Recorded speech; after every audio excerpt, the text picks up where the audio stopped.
Bonjour Monsieur Srakavner, Bonjour David, bienvenue à vous tous. La suite, donc on a attendu avec impatience tout à fait. le programme de l'onction du roi Shaoul et la différence avec l'onction du roi David. Tout à fait. Donc juste pour faire un tout Bien petit sûr. résumé du cours précédent, donc on a défini que finalement Dieu a choisi Shaoul en exprimant l'idée que c'est un choix divin. Il a été témoin par l'huile d'onction, etc. Mais pour un temps délimité. Alors que David, c'est un temps définitif. Et donc comprendre comment c'est possible que pour le roi Shaoul, même s'il a été témoin par l'huile d'onction, sa royauté puisse s'annuler s'il a fauté. Et c'est effectivement ce qui s'est passé. Donc sa royauté va s'interrompre. Alors que pour David, on a les mêmes critères. Huile d'onction. Bon, la seule différence, c'est que c'est avec une corne et pas avec une fiole. Absolument. Et que même si David ou sa descendance fauteraient, ça serait une royauté éternelle. Donc il faut définir la véritable différence entre les deux choix divins, Bechira, un choix, et comment ça se fait que pour l'un ça peut s'interrompre et pour l'autre ça ne s'interrompra pas et ça sera éternel. Et donc on était resté avec l'idée que pour David, le choix divin était plus que pour Shaoul, Yoter mi Shaoul, et ça il faut comprendre, et donc on en est arrivé là. D'accord. On a la page Koufraf Vav 126 dans le livre Yechi Amelech, donc ceux qui veulent suivre, et on est à la deuxième partie Ulavin Ze, donc quelques lignes avant la fin, trois paragraphes avant la fin de la page. Alors pour comprendre ça, il faut d'abord introduire une forme de question que nous avons trouvé une différence entre le choix de Shiloh et le choix de Yerushalayim, de Jérusalem. D'accord ? Dans plusieurs endroits, on explique ce qui est écrit, que Dieu a choisi Prira à Yerushalayim et le Beth Amikdash, le temple. D'accord, au point que le Beth Amikdash s'appelle Beth Abechira, la maison d'élection, la maison qui a été choisie par Dieu. Et par ailleurs, on retrouve que même à propos du Mishkan Shiloh, du tabernacle de Shiloh, il y a aussi le sujet de Bechira. Dieu a choisi le Shiloh. D'accord Donc là, on retrouve les deux sujets en rapport avec les deux rois. Oui. Voilà, le sujet de Bechira pour l'un et pour l'autre, et pourtant on trouve des différences. Puisque sur le verset Asher Ifrar Hashem, Dieu va choisir Parashat Re'eh, chapitre 14, verset 25 du Deutéronome, et Asher Ifrar Hashem que Dieu a choisi, il est expliqué dans le Sifri, c'est Shiloh et Beth Olamim. Que même Shiloh, on l'appelle l'endroit que Dieu a choisi. D'accord ?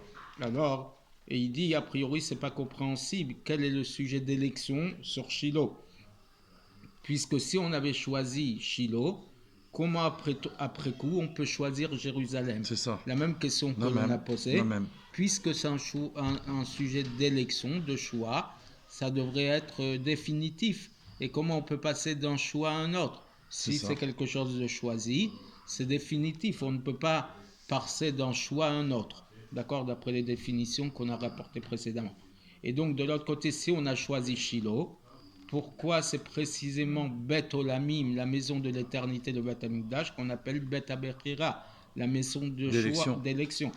Et donc, il nous dit que le Rabbi a expliqué longuement dans le Lekutei Sichot, recueil de Sichot, partie 20, 24, Chavdalet, Lekutei Sichot, Chavdalet, page 79, qu'il y a une différence extraordinaire, fondamentale, entre le choix de Shiloh et le choix de Yerushalayim. Que le choix de Shiloh était la conséquence de l'interdit d'apporter des encens dans chaque endroit. D'accord ? Et donc, à cause de cette interdiction-là, il devait choisir un endroit spécifique pour apporter des encens.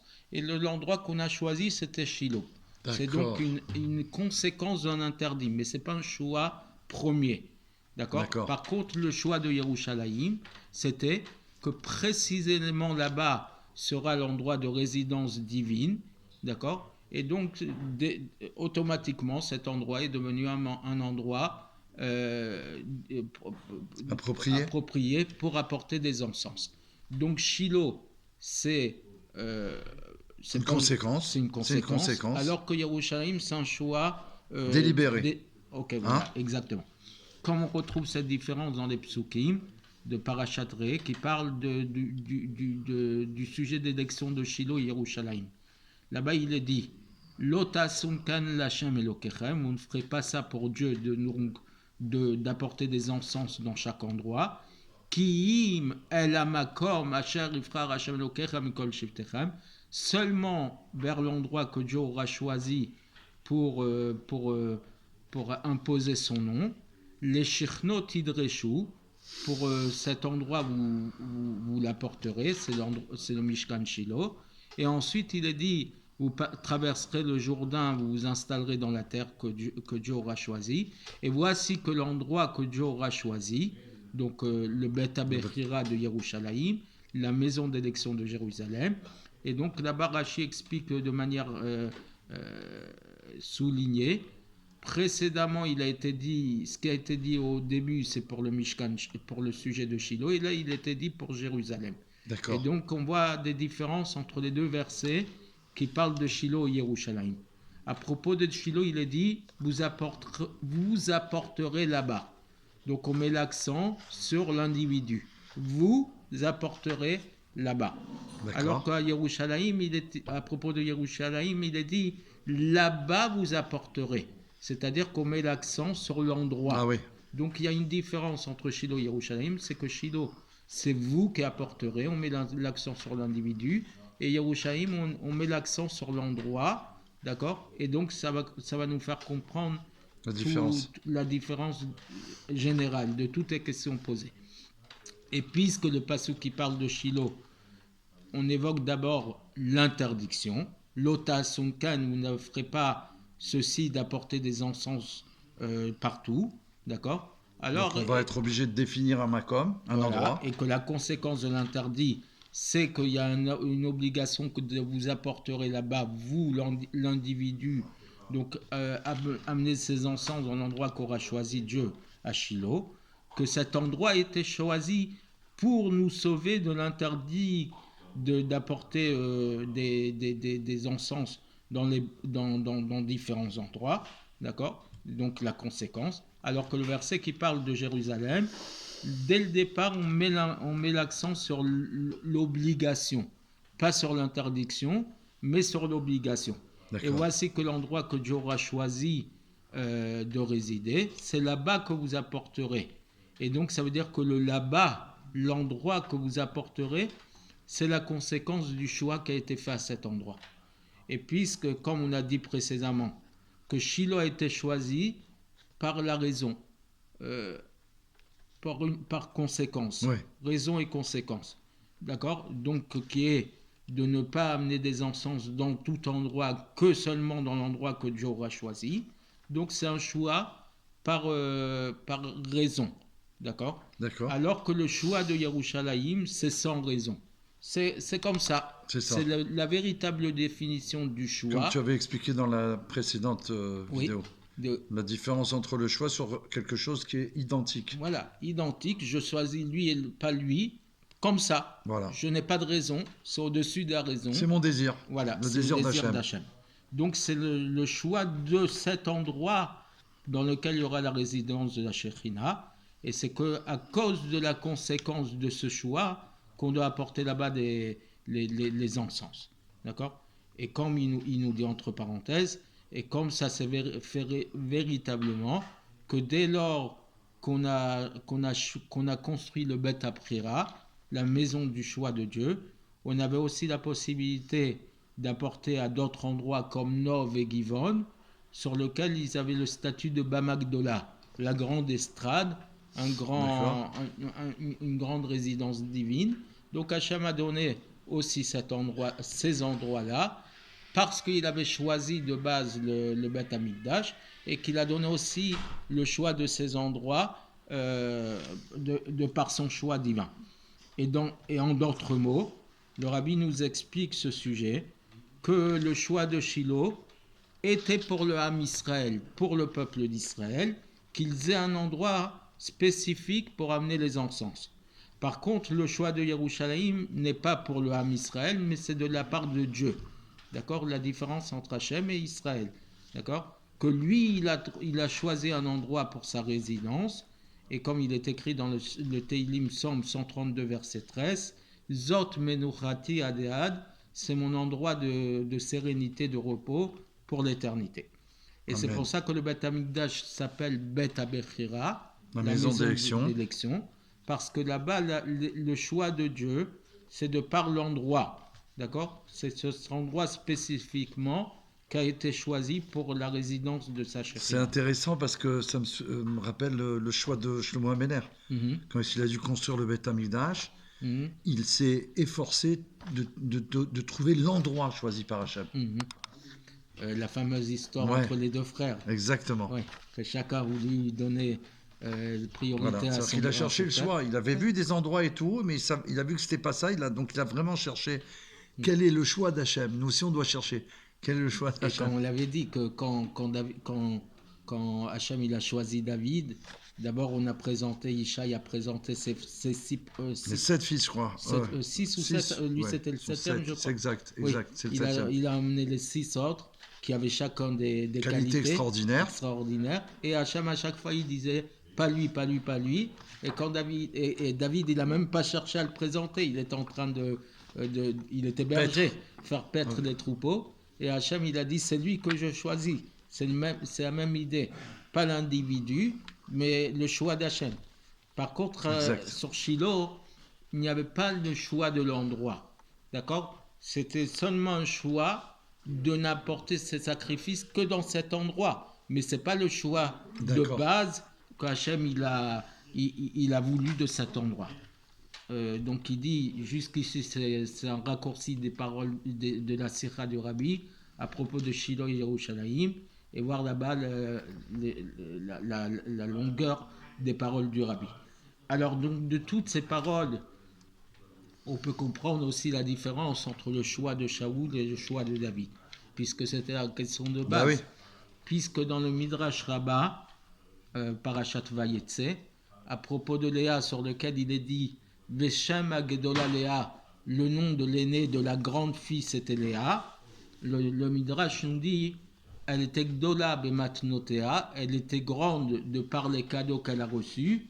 Elle a reçu la Keuna pour l'éternité, Lévi, et la royauté, la maison de David, de Yehuda, sur lequel il est dit L'Olam Teshev, pour l'éternité va s'installer cette royauté. Et Yerushalayim pour l'éternité, sur lequel il est dit Zot menuchati adeat, voici mon endroit de résidence pour l'éternité. Et à propos de Rachel, qu'est-il dit Veshama Ketana Rachel, le nom de la petite c'était Rachel, la petite, Ketana Bematnotea, petite par ses cadeaux, puisque Yosef a été choisi pour un certain temps, Shaoul pour un certain temps, et Shiloh pour un certain temps. Oui. D'accord. Et comme le verset nous dit, Vaïmas Beoel Yosef, il a exécré la tente de Yosef, et la tribu de Ephraïm, il ne l'a pas choisi. Ça, ce sont les paroles de Midrash. Donc on compare bien dans ces textes la royauté de David avec la royauté de Shaoul, par exemple, ou de Yosef. Sur Yehuda, il est dit que c'est pour l'éternité. Et on met en avant dans le même texte le choix de Jérusalem ou le choix de Shiloh.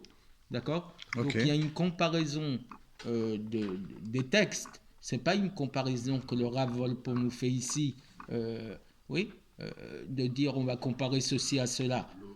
Cette comparaison, elle est déjà évoquée dans les textes. Bien sûr. À propos de Léa, de la grande fille qui est Léa. Il les révèle pour qu'on puisse comprendre. Et nous, on peut arriver à ces comparaisons-là.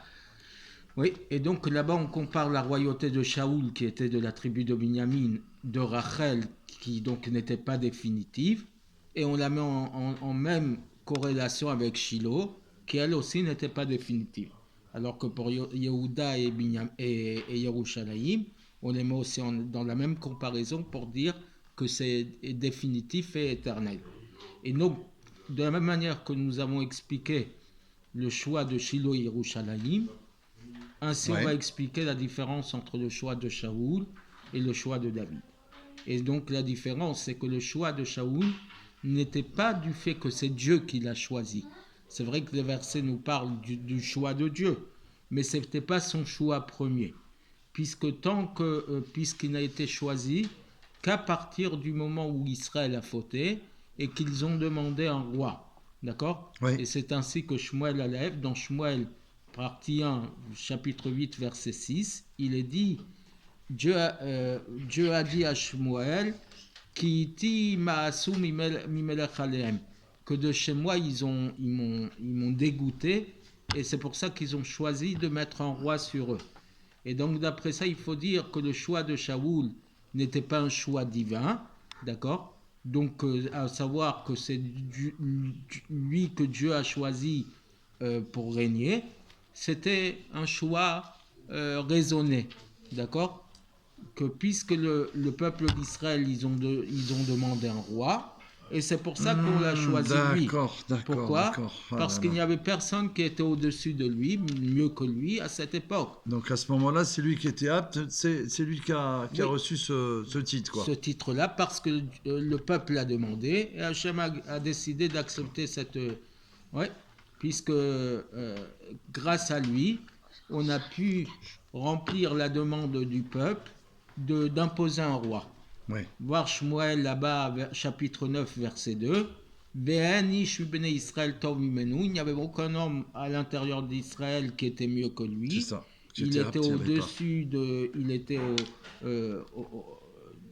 en hauteur du peuple, il était au-dessus du peuple. Il était plus grand. Voilà. Ouais. C'est-à-dire que par rapport au peuple, c'est le meilleur. Très bien. C'est pour ça qu'on l'a choisi lui, pour contenter leur demande d'avoir un roi. Mais ce n'est pas que la royauté, elle était profondément ancrée en lui. Oui, la Malchut Atzmit, comme on l'a dit à plusieurs reprises, la royauté est dans l'essence. Essentielle. Dans l'essence de la personne. Et donc à ce moment-là, on peut retrouver C'était à ce moment-là celui qui était le plus apte. Le plus apte. Donc c'est lui qui a été choisi à ce moment-là parce qu'il y avait que lui, quoi. Et donc à ce niveau-là, il y a deux défauts, deux manques. Premièrement, ce n'est pas un choix de par Hachem, mais c'était le choix des hommes, en fait. Oui, de contenter la demande du peuple. D'accord. Et donc c'est un choix par raison. D'accord. Et deuxième défaut, deuxième manque, c'est qu'il a été choisi pour le peuple parce qu'il était, par rapport au peuple, il était au-dessus. D'accord. Mais ce n'est pas la qualité de Romemut Atzmit, sa hauteur profonde, essentielle. D'accord. C'est un choix par défaut.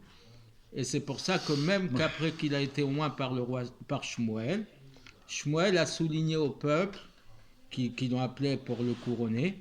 Voici qu'aujourd'hui vous avez un peu dégoûté votre Dieu et vous lui avez dit mets-nous un roi sur nous, et vous avez vu que Dieu l'a choisi parce qu'il n'y a pas comme lui dans tout le peuple.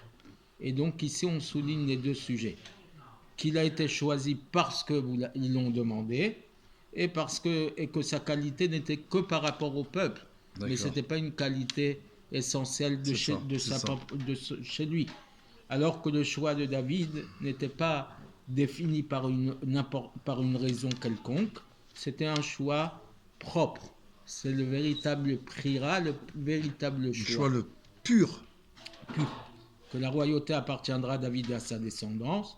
Et ce n'est pas parce que le peuple d'Israël avait besoin d'un roi, comme il le dit entre parenthèses, puisqu'à ce moment-là, ils avaient le roi Shaoul qui a régné même une année après que David a été oint. Il a été oint, mais il n'a pas régné immédiatement. Exact. Et le roi qu'ils avaient à ce moment-là, c'était Shaoul. Donc ils n'avaient pas besoin de roi à ce moment-là. Ils n'avaient pas besoin du roi David, ils avaient le roi Shaoul. Et c'est précisément... C'était pas par manque de roi. Exactement. Il y en avait un. Et c'est précisément la même chose qu'à partir du moment où Yerushalayim a été choisi, ce n'était pas pour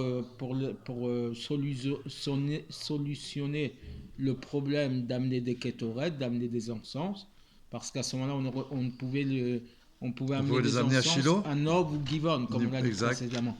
Et c'est pas parce qu'aussi qu'il y a mieux que David, qu'il n'y a personne de mieux que David, parce que ça c'est une prirat Smith, un choix profond qui dépasse le raisonnement et l'entendement.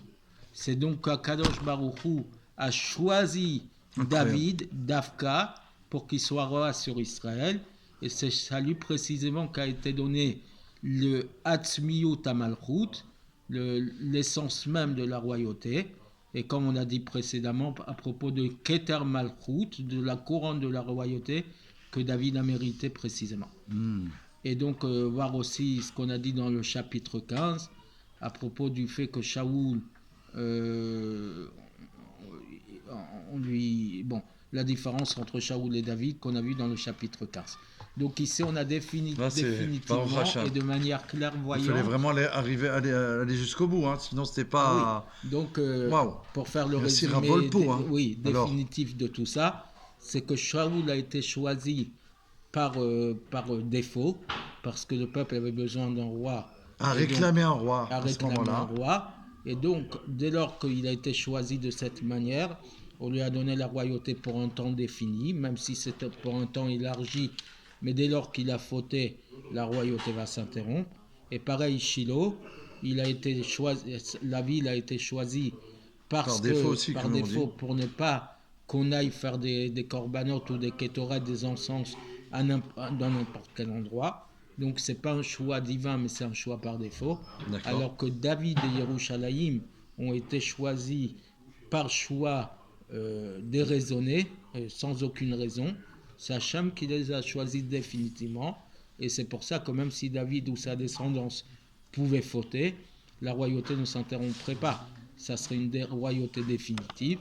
Et par là, on a compris donc le fait que même si Shaoul a été loin, c'était une onction provisoire, on va dire, une onction qui lui permettrait de régner pour un certain temps et pas définitivement. Merci beaucoup Youssef Srach Avner. Merci à toi David. On a avancé d'un pas géant là. Baruch Hashem. On voit le Mashiach, il est là et on part du 3e Beth Amidash à Yerushalayim. Amen.